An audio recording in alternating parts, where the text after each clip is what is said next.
Je vous invite à écouter cette histoire et nous allons revenir pour l'analyser.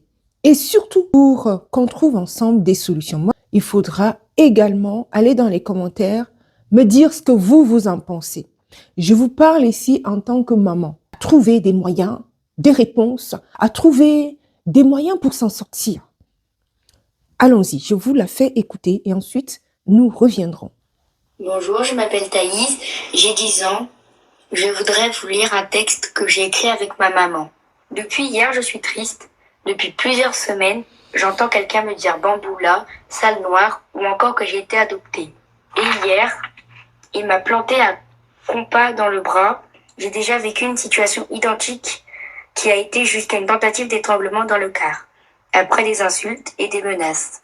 Vivre cela à 9 ans, c'est dur.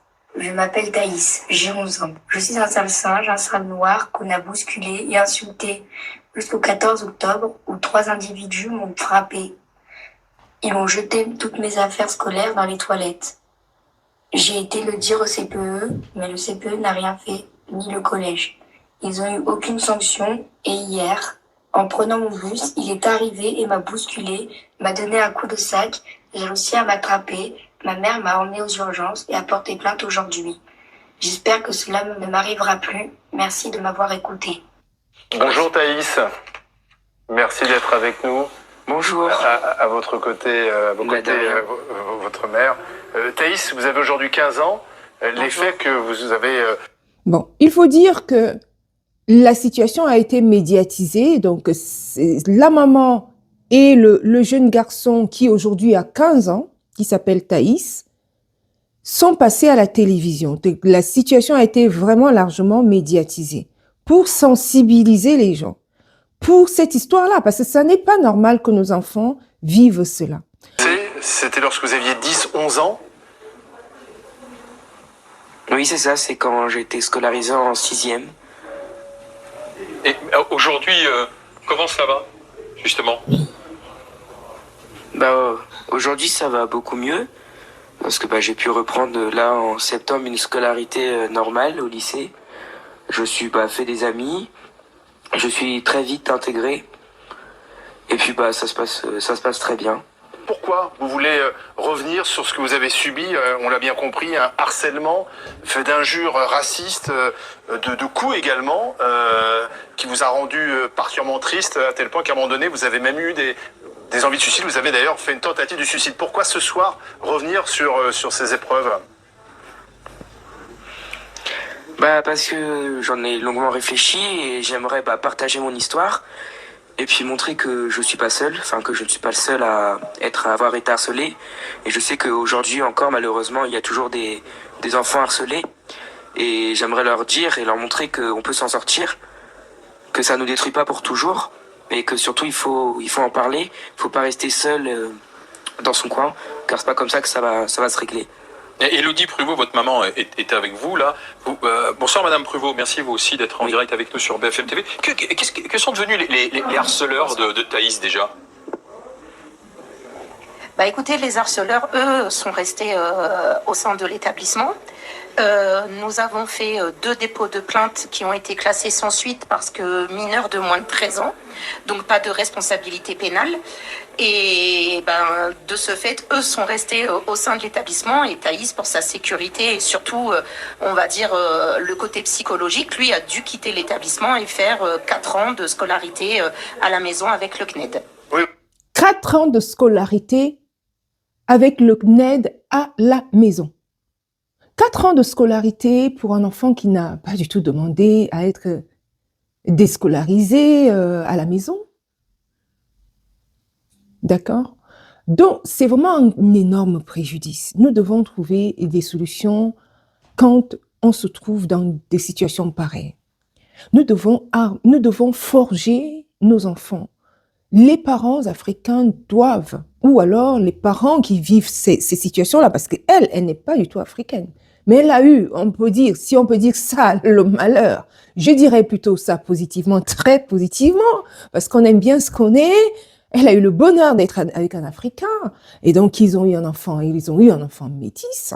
Donc, il se pourrait que Thaïs, le père de Thaïs vient du Sénégal. D'accord? Le Sénégal qui est un beau un très beau pays d'Afrique. Oh là là, on ne rêve que du Sénégal. C'est magnifique par là-bas. Non seulement le peuple, mais le pays même est magnifique. Les politiques ont pensé à beaucoup de choses pour rendre le bien vivre hein, à leur population. Donc le Sénégal est un pays d'accueil. Combien d'Européens sont au Sénégal? On ne peut même pas les compter. Donc alors imaginez-vous un fils de Sénégalais qui vient subir ça. En Occident, c'est carrément le monde à l'envers quand on connaît l'accueil des Sénégalais. Maintenant, je disais que vraiment, l'enfant déscolarisé, pas par son propre chef, même pas parce que ça a été médité comme cela, mais parce que forcé par le système, par le fait qu'il n'y a pas de protection pour cet enfant-là à l'école. Donc, il se retrouve à la maison 4 ans quand même avec sa mère, hein, avec le CNED. Mais les personnes qui sont en situation de harcèlement, voilà, c'est ça. Mais les harceleurs, eux, ils sont tranquillement en train de se la couler douce. Se la couler douce à l'école. Tranquillement. Ils continueront avec le prochain, les amis. On va réfléchir ensemble à la fin de cette vidéo pour essayer de trouver des solutions à ça. Pour les enfants. Parce que les adultes sont aguerris. Mais les enfants, qu'est-ce qu'il faut faire pour protéger les enfants de cette situation-là? Nous allons trouver ensemble les moyens de réponse à cela. Continuons. Vous avez été obligé de sortir votre enfant du collège. Pourquoi? Parce que les responsables de l'établissement ne vous soutenaient pas? Bah écoutez, c'est les responsables de l'établissement, la justice, l'inspection académique où nous nous sommes déplacés avec un dossier quand même assez conséquent parce qu'il y avait dedans des témoignages, les certificats médicaux, les dépôts de plainte et on n'a même pas été reçus. Nous n'avons même pas eu un rendez-vous pour évoquer la situation de Thaïs. J'ai été reçue par le maire de la ville de ce collège qui m'a dit que lui, à son niveau, ne pouvait rien faire, mais il aurait peut-être pu tenter au niveau du département et tout. On s'est retrouvés vraiment seuls et démunis par rapport à la situation. Et malheureusement, la seule solution que j'ai vue, c'était de déscolariser Thaïs. Et c'est pas normal, en fait, de devoir déscolariser un enfant. C'est la double peine. C'est qu'en fait, il est même pas reconnu en tant que victime et qu'en plus, il doit fuir sa scolarité, une vie sociale avec des jeunes de son âge. Je trouve que, encore à l'heure d'aujourd'hui, ça existe et ça ne devrait plus exister. Thaïs, sur les images, quand vous avez 10-11 ans, on vous voit notamment avec le bras bandé. C'est-à-dire, que vous est-il arrivé régulièrement? On vous frappait? Ça a été jusqu'à vraiment coups et blessures? Bah, c'était assez souvent, c'était beaucoup dans les couloirs, aux intercours. On me donnait des claques dans la tête, on me touchait mes cheveux en disant que c'était de la moquette parce que c'était doux. On m'insultait et il y a un jour où ils sont venus à 3 pendant la pause du midi et ils m'ont violemment attrapé le bras, ils me l'ont tiré. Et c'était quoi? La coiffe des rotateurs touchée. Voilà, c'est ça, la coiffe de rotateur qui a été touchée. Après, ils ont été prendre mes affaires et ils ont été les mettre dans les toilettes. Et il y a une surveillante qui a tout vu, mais qui n'est même pas venue intervenir. Elle est restée là à regarder la scène. Dès que ça s'est fini, ils sont partis et La surveillante est là, ne dit absolument rien, elle est là à regarder la scène. Se passer, se dérouler. En gros, franchement. Vous voyez, même les personnes qui sont censées protéger les enfants, nos enfants, ne le font pas. Donc, c'est aux parents de prendre les mesures à la maison pour sensibiliser les enfants. Sensibiliser vos enfants. Parce que vous voyez que même la surveillante, elle est démunie par la situation ou alors en droit de réserve morale, peut-être parce qu'elle-même se sent, il y a deux choses. Soit elle est complètement démunie, mais ça m'étonnerait quand même, ou alors c'est la politique de l'autruche. Je vois, j'ai rien vu parce que bon, j'ai pas, voilà, on étouffe parce que on n'a pas trop envie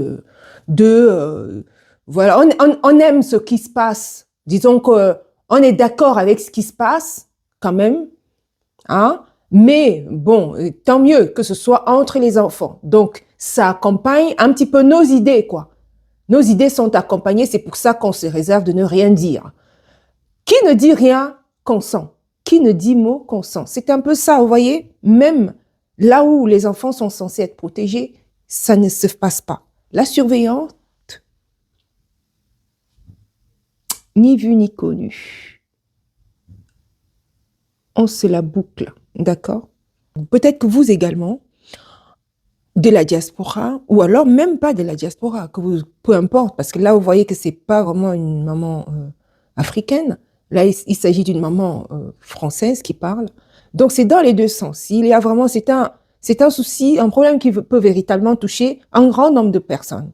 Surtout des personnes qui se sont décidées à se mettre en couple mixte. Vous êtes vraiment concernés dans cette vidéo. Et même si vous n'êtes pas en couple mixte et que vous êtes simplement africain ou de la diaspora africaine en Occident, c'est important de regarder cette vidéo. C'est ce genre de vidéo que les gens n'aiment pas. C'est ce genre de vidéo que parfois, j'imagine, qui ne sera pas très apprécié au niveau de l'algorithme. Mais ici, nous voulons simplement trouver des solutions.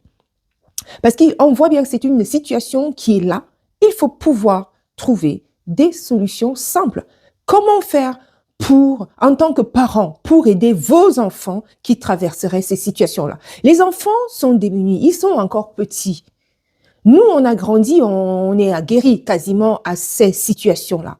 Mais nos enfants n'ont rien demandé à ça. Alors, c'est à nous, parents, de les aider à trouver des outils.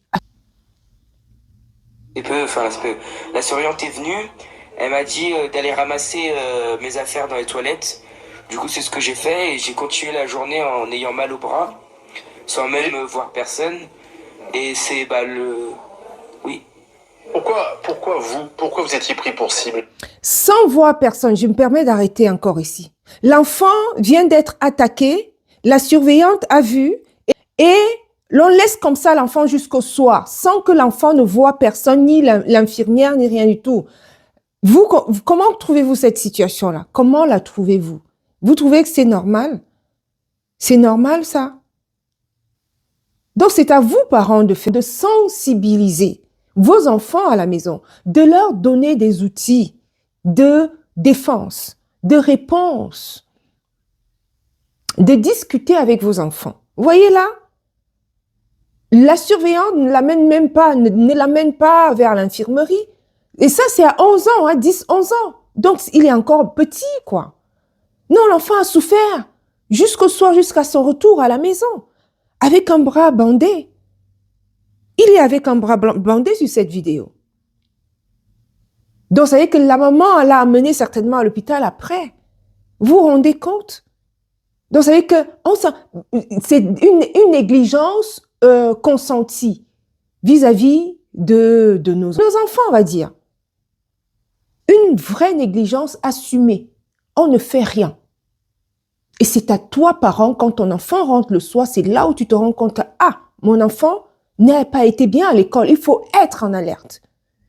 Faut vraiment être en alerte. Mon enfant n'a pas été bien à l'école. Parce qu'à l'école, voilà comment. C'est ça. Une surveillante, négligence assumée. Continuons.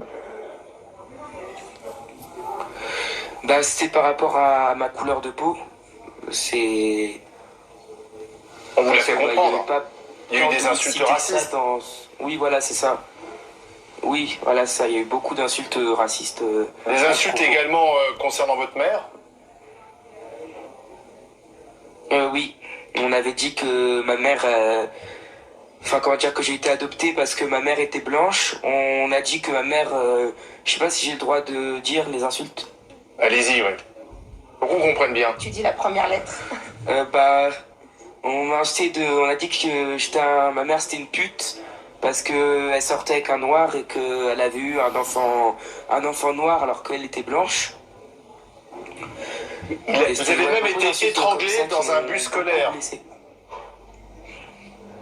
Oui, c'est ça, c'était à la fin des cours. Je suis parti dans mon bus pour rentrer à la maison et il y a un des élèves qui est venu et il m'a étranglé. Heureusement, il y avait une amie qui était là et qui a prévenu un adulte parce que sinon, je ne sais pas qu'est-ce qui aurait pu m'arriver si elle n'avait pas été là. Mais on a affaire à des mineurs, Élodie Pruvot, vous le disiez vous-même, c'est-à-dire que le dossier, on n'a pas donné suite, mais les parents, est-ce qu'à un moment... Les agresseurs avaient moins de 13 ans. Ouais, les parents des agresseurs, des harceleurs, est-ce qu'à un moment ils ont été convoqués par la direction? Est-ce qu'on a essayé de discuter avec eux ou pas du tout? Jamais. Bah, écoutez, lorsqu'il y a eu l'agression, Thaïs, la première agression, on va dire, raciste qu'il a subie, c'est celle qui vient de vous raconter, où il a été étranglé dans le bus.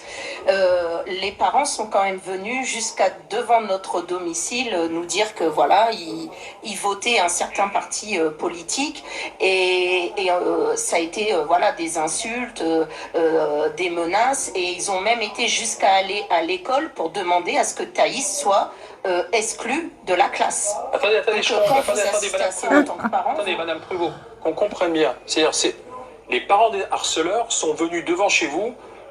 En fait, vous dire quoi? On est chez nous, oui. Voilà ce que l'on vote, et vous n'êtes pas chez vous, quoi. C'est ça qu'on vous a dit. C'est ça, exactement. Et en quels termes est-ce que ça vous a été dit? J'ai répondu que...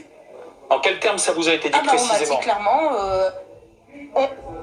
on m'a dit, nous on vote Front National et on ne veut pas que notre fils soit au contact de votre fils qui est noir. Oui, elle a dit aussi qu'elle ne voulait pas de noirs étrangers dans son village. Et qu'elle ne voulait pas d'étrangers dans son village. Oui, on est dans une zone rurale, hein, c'est ça? Vous voyez, là j'arrête encore parce que vous voyez bel et bien ici que il y a deux choses. On voit visiblement que les enfants qui font ces choses-là, ça se passe autour de la table à la maison. L'enfant ne naît pas foncièrement méchant. L'enfant ne naît pas foncièrement méchant parce qu'il faut voir que même tout petit, quand les enfants sont petits, ils jouent ensemble, que ce soit blanc, noir, enfin jaune, rouge, enfin les enfants se mélangent facilement quand ils sont bébés. Mais une fois qu'on commence à inculquer des choses dans la tête des enfants, ou alors qu'ils entendent répéter cela autour d'eux, ou alors à la maison familialement, forcément, les enfants sont imprégnés de ça et ils vont simplement copier, reproduire. On voit bel et bien ici que les parents eux-mêmes sont déjà dans le mood, d'accord? Le mood de...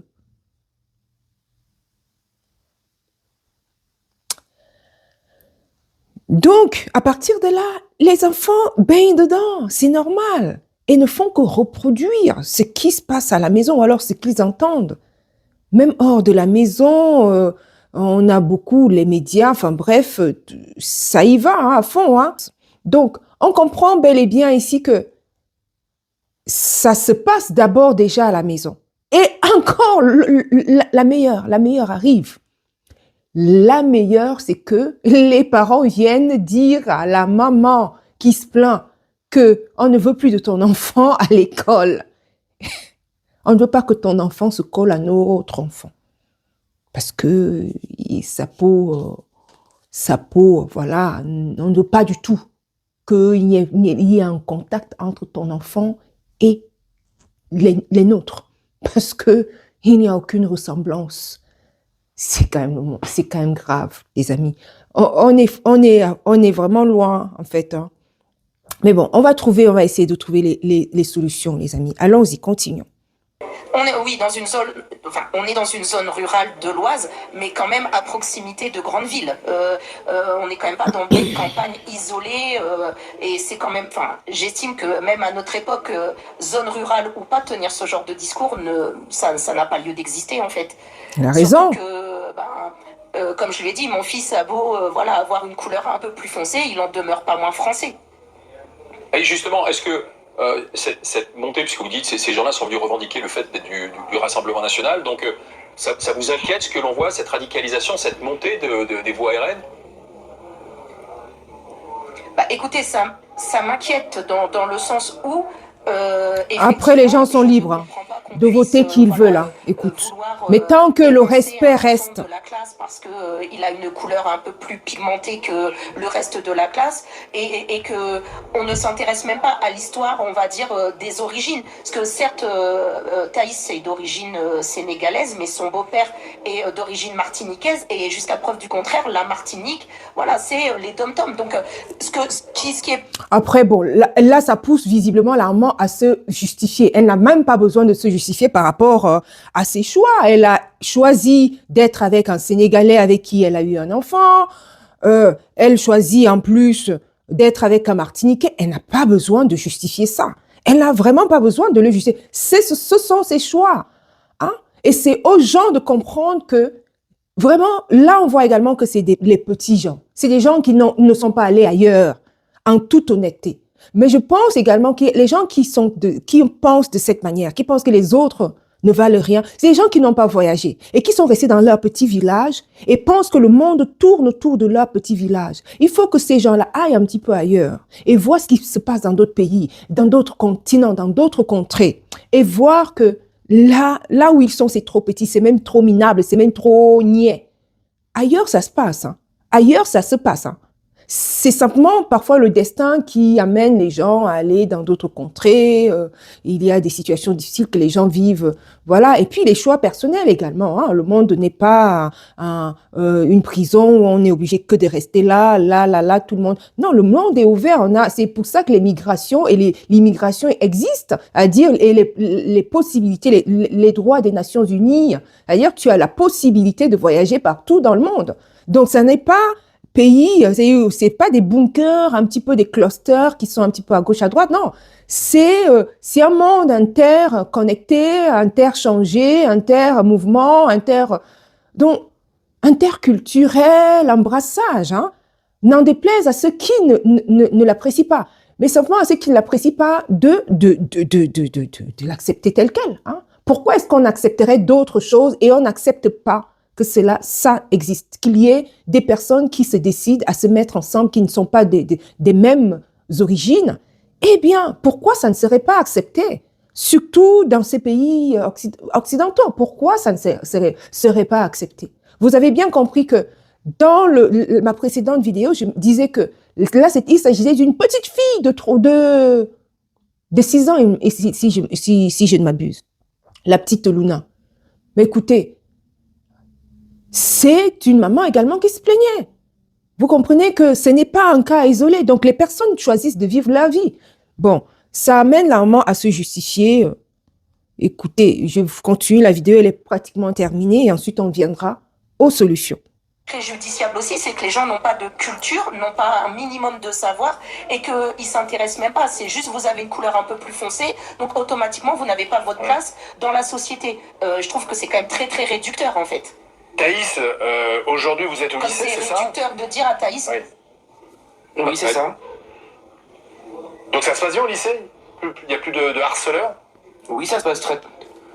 Non, il n'y a plus du tout de harceleurs. Puis ce qui change entre la période le collège-lycée, c'est le fait que au collège, comme on a dit tout à l'heure, c'est en zone rurale, donc il n'y a pas forcément de mixité. Mais maintenant que le lycée est dans une zone plus urbaine, il y a beaucoup plus de mixité, de diversité. Donc Bon, je vais vous les arrêter. Ça, on est pratiquement arrivé à la fin. Vous voyez bien que ici, c'est quand même une situation plutôt incongrue, alarmante, qui n'est pas du tout, qui ne devrait pas être à l'ordre du jour. Mais les gens sont d'une...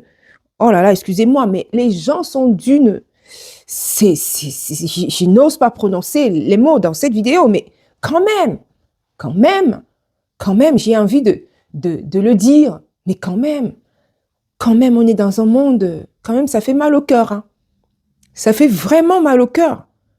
Ça fait très, très, très mal au cœur. Donc alors, comment fait-on dans ce genre de situation? Ça sera l'objet de la toute prochaine vidéo. Donc on va voir ensemble qu'est-ce qu'il faut mettre en place. Quelles sont les techniques qu'on met ensemble en place pour contrecarrer ces choses? C'est l'objet de la toute prochaine vidéo. Donc restez scotchés, ça sera la partie 2. Je vous dis à très bientôt. Donc à la prochaine vidéo, à la suite, pour trouver des solutions.